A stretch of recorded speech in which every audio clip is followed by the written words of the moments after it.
श्री शिवाय नमस्तुभ्यम। पूज्य गुरुदेव कहते हैं कि पशुपति व्रत का नियम एक ही है जो शिव महापुराण के अंतर्गत है। सुबह पूजा की थाली लगानी है। 5 व्रत का विधान है, छठा व्रत का नहीं विधान है। ध्यान देने वाली बात यह है कि 5 व्रत ही करनी है। बहुत लोग ऐसा करते हैं कि 5 व्रत करने के उपरांत छठे में उद्यापन करते हैं, परंतु ध्यान दें, इसमें उद्यापन की कोई विधि नहीं है। 5वें व्रत के साय काल में श्रीफल और 11 रुपये समर्पित करके बाबा को दिल से याद करें, यही उद्यापन की विधि है। सबसे पहले सुबह उठकर पूजन की सारी सामग्री तैयार कर ले और शिव मंदिर जाइए। बाबा की पूजन ऐसी ही करनी है जैसा आप लोग करते हैं। बस पूजन की थाली में सामान इतना रखना है कि शाम को भी उससे पूजन हो जाए। अलग से कुछ नहीं रखना पड़े। बस अलग से जो मिष्ठान आपने घर में बनाया है और 6 दिए वही बस अलग से रखनी है। सुबह पूजन करो, बाबा का निवेदन करो और घर आ जाओ। थाली को ढक कर रख दीजिए। शाम को जब जाओ तो कोई प्रसाद इतना ही बनाओ जितना कि भगवान के लिए हो जाए। ये नहीं कि ज्यादा बनाकर आधा घर में रख ले और आधा मंदिर लेकर जाए। बस उतना ही बनाना है जिससे कि 3 हिस्से में उसे बांट सकते हैं। ध्यान देने वाली यही बात होती है कि हमें प्रसाद इतना ही बनाना है कि हम उसे 3 हिस्सों में बांटकर भगवान को अर्पण कर दें। एक पात्र में भर ले जाएं प्रसाद, जो भी है हमारा, एक पात्र में हम उसे रख लेंगे। उसके साथ ढोंगे, कटोने या पेपर, जो आपकी मर्जी, जिसमें आप सक्षम हैं, वो लेकर 6 दिए लेकर बाबा के मंदिर में पूजा अर्चना करें। शाम को जल नहीं चढ़ाना है, बस छींटा देना है। जैसे कि पूजन सुबह में किया था वैसे ही पूजन करना है। 5 दिए थाली से नीचे रख दें। ध्यान दीजिए, 5 दिए तब लगानी है जब प्रसाद के 3 हिस्से कर दे और बाबा को समर्पित कर दे। तत्पश्चात 5 दिए जलाए। एक दिया उसके बगल में रख दे जो छठा दिया है, और 5 दिया जलाकर वहां पे रख दे। एक दिया उठा के वापस अपनी थाली में रख ले।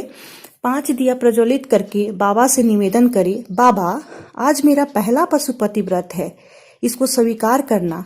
दिल से इस कार्य के लिए किया है, उसे स्वीकार करना। बाबा, बाबा सुना है कि आप बाबा पशुपतिनाथ हो और मैं पशुपतिनाथ व्रत कर रही हूँ। मैं भी पूर्व में न जाने कौन सी योनियों में कौन सा पाप किया है, कौन सी गलती की है। कुछ पाप हो गया है हमसे, बेकार कर्म हो गया है जो आज मुझे दुख भोगना पड़ रहा है।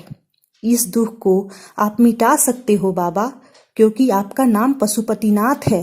बाबा से विनय करो, विनती करो। एक दिया, एक प्रसाद लेकर आ जाओ। बाबा को निवेदन करके बाकी का प्रसाद और दिया वहां छोड़ दें। एक दिया घर में प्रवेश करते समय सीधा हाथ की तरफ बैठकर अपने घर की तरफ मुख करके, जो हमारा राइट हैंड है उसे हम लोग सीधा हाथ कहते हैं, की तरफ दिया प्रज्वलित करें और भगवान से विनती करें, भगवान भोलेनाथ आप मेरे घर में प्रवेश कर मेरा कार्य को सिद्ध करें। हे भगवान, ये विनती करके आप घर में जाइए। भोजन करने से पहले एक हिस्सा प्रसाद को ग्रहण करना है। उस हिस्से में से किसी को नहीं देना है। माताएं ध्यान दें, चाहे वो बच्चे हों या बड़े हों या कोई भी हो, उसमें से किसी को नहीं देना है। पशुपतिनाथ व्रत में एक बार फलाहार करें और एक बार भोजन करें। फलाहार में आप कुछ भी फलाहार कर सकते हैं, लेकिन एक बार ही करना है। पशुपति व्रत पूर्ण हो, बीच में कहीं रजस्वला धर्म आ जाए या फिर कहीं जाना हो या एकादशी हो, तीज व्रत हो, घर में सूतक लग जाए जिसमें आप व्रत नहीं कर सकते हैं, तो आप पशुपति व्रत को उस दिन ना करें, फिर अगले सोमवार को करें। जब 5वां व्रत आए तो एक श्रीफल, कुछ रुपए, 11 रुपए आदि नारियल रख के बाबा से विनती करो, हे बाबा आज मेरा पशुपति व्रत पूर्ण हो रहा है, मेरी विनती सुनो बाबा, मेरे भोले भंडारी मेरी विनती सुनो। श्रीफल रुपया रख दे, प्रसाद लगाकर एक दिया लेकर आए, प्रसाद को पाकर बाबा को याद करें।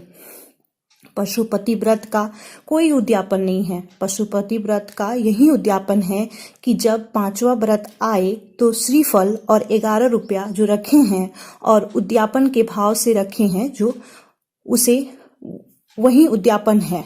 दुनिया के लोग बहुत कुछ बताते हैं, सब गलत है। शिव महापुराण कहती है कि पशुपति व्रत का कोई उद्यापन नहीं है। शंभो शरण पड़ी मांगू घड़ी रे घड़ी, दुख काटो दया कारी न दर्शन आपो। आप दिल से उसका स्मरण करें, एक के बाद दूसरा व्रत करे तो इंतजार करें। जब आपका एक व्रत यानी कि 5 व्रत पूरा हो जाए तो आप उसका इंतजार करें दूसरा व्रत करने में। लगभग 3 महीने का इंतजार करना है। जरूरी नहीं है कि व्रत माताएं ही करें, बच्चे, बूढ़े, पुरुष कोई भी कर सकते हैं, बस दिल से ये करना है। महाराज शिव की कृपा हो, व्रत एक ही मंदिर में करना है। जिस मंदिर में पहला व्रत किया है उसी मंदिर में 5 व्रत करना है। माताएं, आप ऐसा ना करें कि 2 व्रत मायके में कर लें और तीसरा जाके ससुराल में करें। यदि 2 व्रत अपने मायके में किया है तो तीसरा भी मायके में ही आके करना चाहिए, तभी आपकी जो पूजन है वो सफल होती है। और माताएं जो है वो अपना ही पैसा पूजा में लगाएं, क्योंकि जब वो कंवारी होती है तो मायके के समान से पूजन कर सकती हैं, लेकिन जब उनका विवाह हो जाता है तो उनका गोत्र बदल जाता है और वह जो भी पूजन में खर्च करती है तो उनका वो लगता नहीं है। गुरुजी कहते हैं मंदिर में यदि बाल्टी है, लोटा है, यदि उसका भी प्रयोग हम लोग कर रहे हैं तो उसमें कुछ पैसे दान पेटी में डाल देना चाहिए, तभी आपका वो जो पूजा है वो आपको लगेगा। पीपल के पेड़ के नीचे, बर के नीचे, बेल के नीचे पूजन करें या किया हुआ थाली रखी हुई है उसका प्रयोग न करें। दूसरे की थाली का प्रयोग पूजन में न करें। अपने पड़ोसी से यदि आप 1 रुपया भी मांग कर भगवान को चढ़ाते हैं, या फिर कभी ऐसा होता है कि आप लोग मंदिर गए, आरती हो रही है, आपके पास पैसा नहीं है, आप वहां पे भगवान के सामने पड़ोसी से मांगने लगते हैं, जिसपे भगवान बहुत क्रोधित होते हैं। उन्हें दुख होता है कि मेरे सामने ये दूसरे से मांग रहा है। भगवान बोलते हैं कि यदि तुम्हारे पास नहीं है तो तुम मुझसे मांगो, मैं झोली भर दूंगा। पड़ोसी आपका झोली नहीं भर सकता है, इसलिए आप ध्यान दें।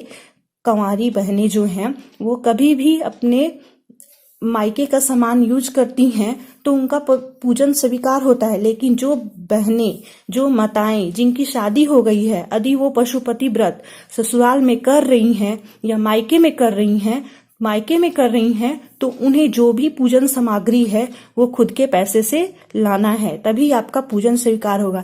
इन्हीं छोटी छोटी गलतियों को जब हम लोग ध्यान नहीं देते हैं तब हम ये सोचते हैं कि मैंने पूजन किया लेकिन मेरा जो इच्छा थी वो पूर्ण नहीं हुई। तो कृपया इस कथा को सुने, जो भी विधि है उसको ध्यान से करें। भगवान शंकर, भगवान भोलेनाथ, भगवान औघड़दानी आपकी मनोकामना जरूर पूर्ण करेंगे। श्री शिवाय नमस्तुभ्यम, श्री शिवाय नमस्तुभ्यम, श्री शिवाय नमस्तुभ्यम।